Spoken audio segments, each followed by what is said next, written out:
Live from WLNS TV, this is 6 News at 6. We've seen massive trees toppled, school roofs ripped off, live power lines torn down, and the damage is still piling up from these wild winds.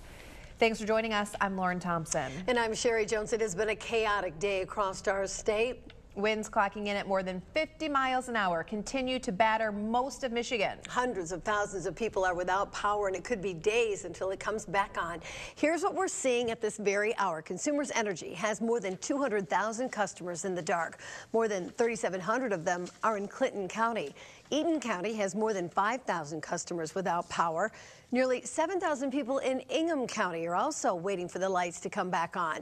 And right now, Jackson County is the hardest hit in mid-Michigan with nearly 20,000 outages. And outage totals continue to climb for customers of the Lansing Board of Water and Light. Right now, there are nearly 19,000 outages across their coverage area.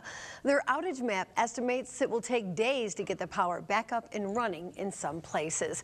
So we're definitely not out of the woods when it comes to even more outages later tonight. Meteorologist Eric Estriva is here for you now in the Weather Center with an update. Eric? Yeah, you guys are exactly right. We are definitely not out of the woods yet, but luckily we only have another few hours of these very strong winds. I want to show you the winds currently outside right now. These are sustained winds. You can see sustained at 29 miles per hour, sustained 23 in Jackson, Howell, Flint, and Alma. Now these are sustained winds. Now when we add those wind gusts, these are the wind gusts that are currently being reported. Still winds gusting up towards 60 miles per hour in Lansing, closer to 40 in Jackson, same thing around Grand Rapids and Howell, but even 58 miles per hour still being reported at Kalamazoo. But we're starting to see those winds taper off just slightly. We're going to continue to see that trend throughout the evening hours, especially overnight and definitely by tomorrow morning. But again, these evening winds will continue to stay strong. It's overnight and tomorrow morning. That's when we're really going to start to see things weaken and taper off. So by tomorrow morning, just a small breeze at about 5 to 10 miles per hour out of the west. Sherry and Allie? Lauren. Thank you, Eric. Well, the high winds are taking a serious toll on a historic church in downtown Lansing. Earlier today, the 100-year-old walls of St. Paul's Episcopal Church started showing signs of cracking. Officials fear that it could collapse at any moment. We do have a crew there for hours now, and our Alicia Bergio is here for you live with an update tonight. Alicia, what's the latest?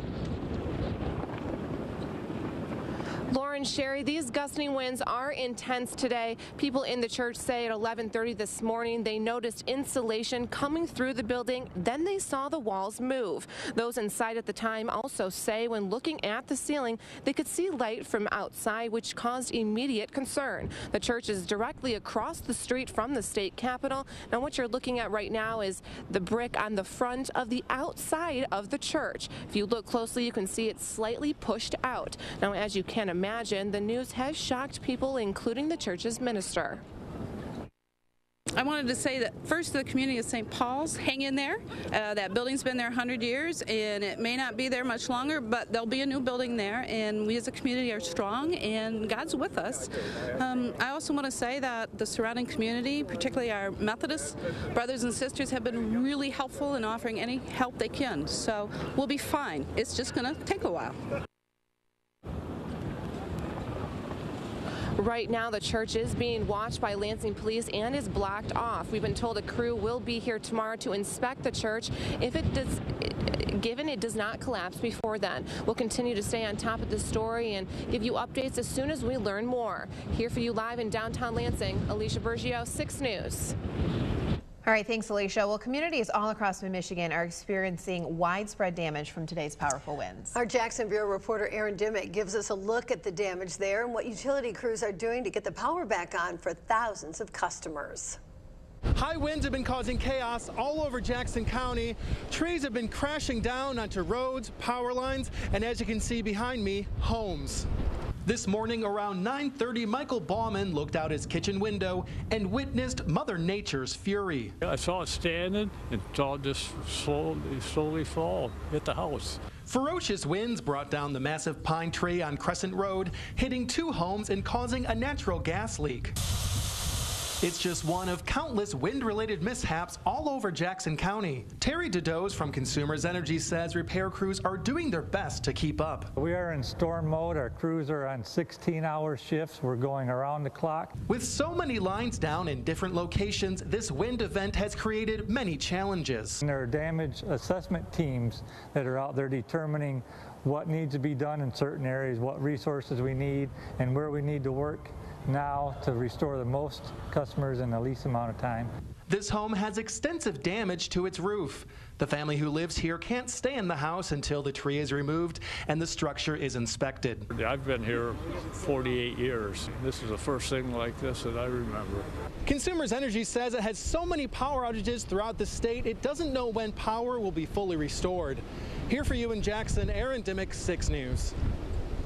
Thank you, Aaron. More than 200 children had to be evacuated in West Michigan after the wind tore off the roof of an elementary school. It happened at the Lakewood Early Childhood Child Center in Barry County's Woodland Township.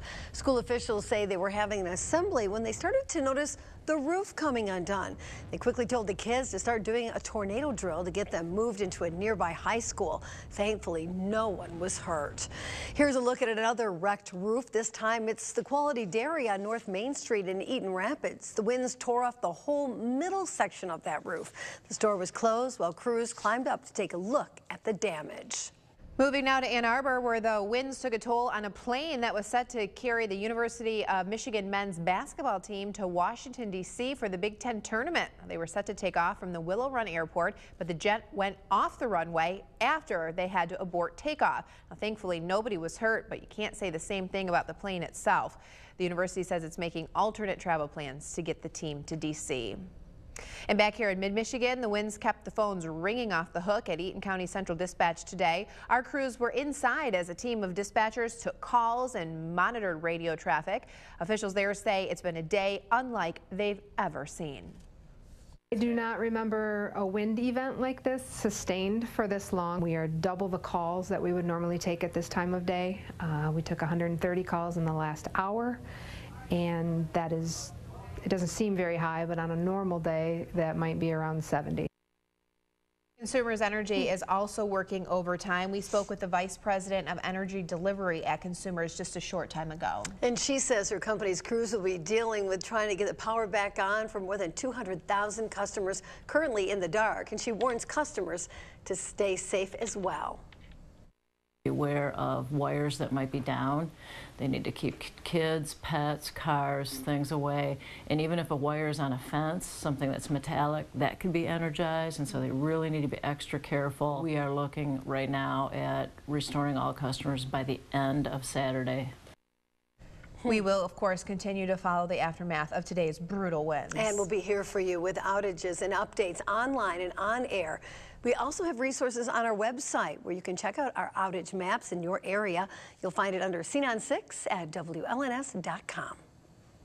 This is Weather First from Storm Tracker 6, sponsored by Auto Owners Insurance, the no problem people.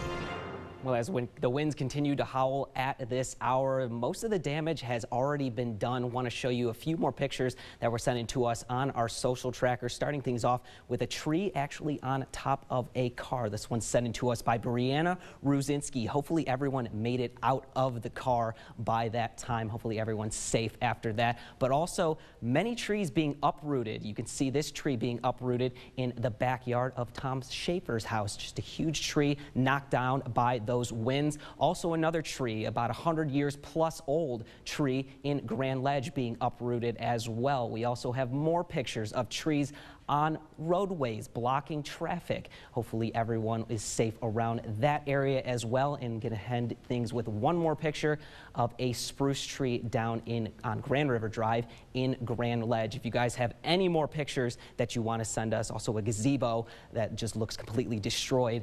This one's sent in to us by Debbie out in Nashville, Michigan. If you have any more pictures that you want to send it to us, you can send it into all of the meteorologists' Facebook page or the WLNS Facebook page. We love to continue to show them throughout the broadcast today. But here are a look at the peak winds already today. 64 miles per hour peak wind in Lansing, 62 in Jackson and Ionia. Grand Rapids even saw a peak wind of 64 miles per hour. And Detroit Metro Airport, 68 miles per hour. Winds still very strong right now. 58 miles per hour, the current wind gust. Lansing, 39 in Alma, 38 in Grand Rapids. Still seeing 58 being reported in Kalamazoo. 39 is the current wind gust in Jackson. These winds going to stay strong through the evening hours, likely subsiding overnight and into the morning hours. But one key factor to these winds is the very sunny skies that help to warm the ground up and allowed for much of the stronger winds aloft to be translated down to the surface. That's why we're seeing the very strong winds,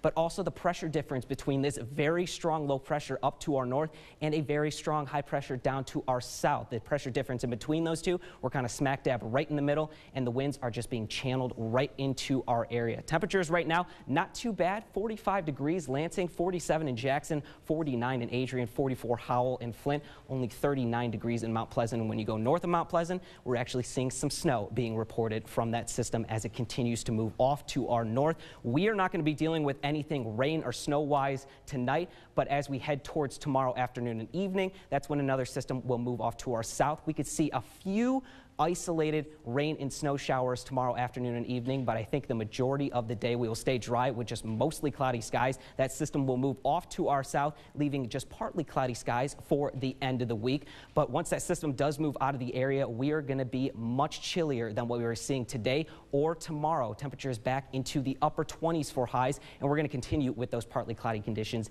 into the start of the weekend as well. Tonight, 27 degrees, diminishing winds. Remember, winds will stay strong into the evening hours, likely diminishing overnight and for the morning hours tomorrow. Just west at 5 to 10 tomorrow, so much lighter winds. 40 degrees, a couple p.m. rain and snow showers possible. Friday, partly cloudy conditions. Same thing on Saturday, but temperatures back into the upper 20s, well below average for this time of the year. And remember, we do fall forward, so we do lose an hour of sleep as we head towards Saturday and Sunday. Here's a look at Traffic Tracker. Do want to show you a couple areas of note in the greater Lansing area. You can see where the yellows, oranges, and reds are popping up, likely around those stoplights that are not working right now. Saginaw Street, Grand River near Michigan Avenue, and also a couple slowdowns if you're heading southbound on US 127 near the 496 interchange. Also, one area of note, this is south of Eaton Rapids. This road is closed. It's M99 due to a couple fall in power cables, so both directions near M50 on Clinton Trail, and one more stop in the Jackson area. Not too bad here, but again, remember, with those high profile vehicles, want to take it easy. Yeah, and driving, anything you're doing outside, want to be looking up. Absolutely, take your extra time. Yeah. Don't park your cars near any trees as well. Right.